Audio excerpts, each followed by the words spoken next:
And we want to start with the B2B framework here that helps us to match those two together. On the x-axis, we have that virality potential, combining the product and social sharing virality. And on the y-axis, we have how much existing demand we're targeting, whether it's really high or really low.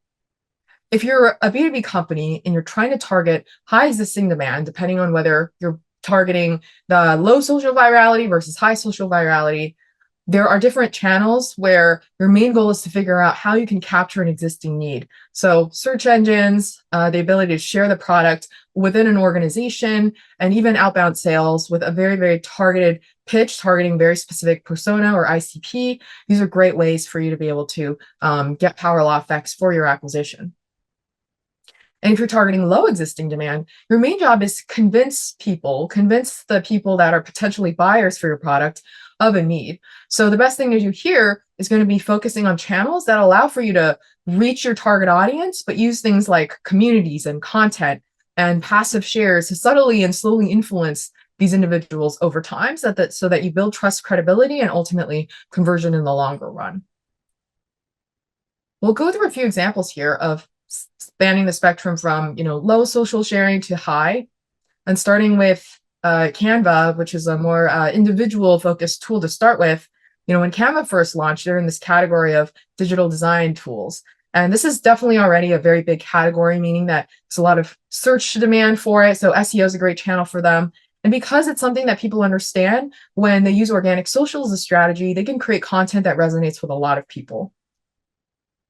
Another example, a product that's really made for small and medium-sized teams, Vanta. Vanta, when they first launched, they are a compliance solution for people like developers and people who are building products. And when they first launched, you really thought of compliance as a solution primarily for enterprises.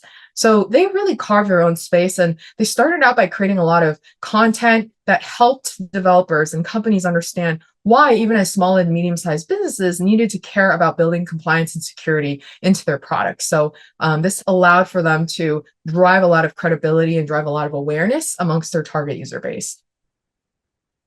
And lastly, we have an enterprise-facing product with high existing demand, Rippling, an all-in-one HR platform. This is definitely a space that has a lot of existing demand. A lot of companies and enterprises already use HR solutions abundantly in their companies. So, Rippling, by innovating on a few feature sets and their holistic all-in-one platform, they can be very targeted about who they reach out to through an outbound sales motion.